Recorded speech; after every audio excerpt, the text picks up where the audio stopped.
জাতীয় সংসদ নির্বাচন যতই ঘনিয়ে আসছে ততই বিএনপির অভ্যন্তরীণ কোন্দল প্রকাশ্য সংঘর্ষের রূপ নিচ্ছে। মাঠ পর্যায়ের এই অস্থিরতা এখন আর গোপন কোনো বিষয় নয়, বরং তা দলের কেন্দ্রীয় নেতৃত্ব, বিশেষ করে ভারপ্রাপ্ত চেয়ারম্যান তারেক রহমানের জন্য এক গভীর উদ্বেগের কারণ হয়ে দাঁড়িয়েছে। নির্বাচনী প্রচারের শুরুতেই কুমিল্লা ২, হোমনা ও তিতাস আসনে ঘটে যাওয়া সংঘর্ষ বিএনপির ভেতরের বিভক্তির ভয়াবহ চিত্র স্পষ্ট করে দিয়েছে।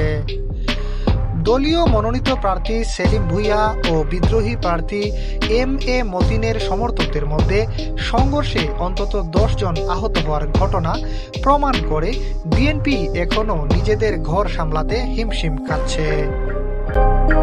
এখানেই শেষ নয়, অপরদিকে বিএনপি নেতা ফজলুর রহমানের পথসভাকে কেন্দ্র করে দলের দুই গ্রুপের মধ্যে সংঘর্ষ, ছেয়ার ছোড়াছুরি, ঠেটা ও লাঠিসোঁটা হাতে কর্মীদের মুখোমুখি অবস্থান পরিস্থিতিকে আরও উদ্বেগজনক করে তুলেছে। এই চিত্র শুধু কুমিল্লা বা একটি দুটি এলাকার মধ্যে সীমাবদ্ধ নয়।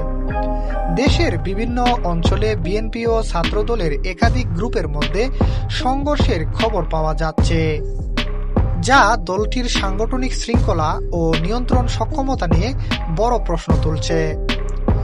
রাজনৈতিক বিশ্লেষকদের মতে নির্বাচনের মতো গুরুত্বপূর্ণ সময়ে এমন অভ্যন্তরীণ কোন্দল বিএনপির জন্য আত্মঘাতী হয়ে উঠতে পারে। একদিকে বিদ্রোহী প্রার্থীদের দমন করতে ব্যর্থতা, অন্যদিকে দলীয় কর্মীদের মধ্যে সহিংসতা, এই দুই মিলেই সাধারণ ভোটারদের কাছে বিএনপির গ্রহণযোগ্যতা মারাত্মকভাবে ক্ষুণ্ণ হওয়ার আশঙ্কা রয়েছে।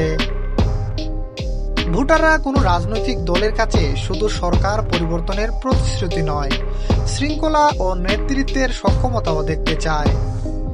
এ অবস্থায় বিএনপির সামনে সবচেয়ে বড় চ্যালেঞ্জ হলো কিভাবে দ্রুত অভ্যন্তরীণ দ্বন্দ্ব নিরসন করে দলীয় ঐক্য পুনঃপ্রতিষ্ঠা করা যায়।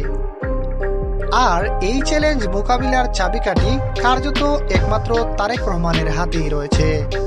শক্ত সিদ্ধান্ত, কঠোর সাংগঠনিক নিয়ন্ত্রণ এবং বিদ্রোহী রাজনীতির বিরুদ্ধে দৃঢ় অবস্থান না নিলে বিএনপির নির্বাচনী সম্ভাবনা যে বড় ধরনের ঝুঁকির মুখে পড়বে তা বলাই বাহুল্য। সময় এখনো পুরোপুরি ফুরিয়ে যায়নি, তবে এই মুহূর্তে দলীয় কোন্দল উপেক্ষা করে নির্বাচনী জয়ের স্বপ্ন দেখলে তা বাস্তবতা থেকে অনেক দূরে সরে যাওয়ার শামিল হবে। বিএনপির জন্য এখন সবচেয়ে জরুরি কাজ নিজেদের ঘর আগে গুছিয়ে নেওয়া, নইলে অন্তর্দ্বন্দ্বই হয়ে উঠতে পারে তাদের সবচেয়ে বড় প্রতিপক্ষ। এম.এ. আহমদ, দৈনিক বর্তমান বাংলা।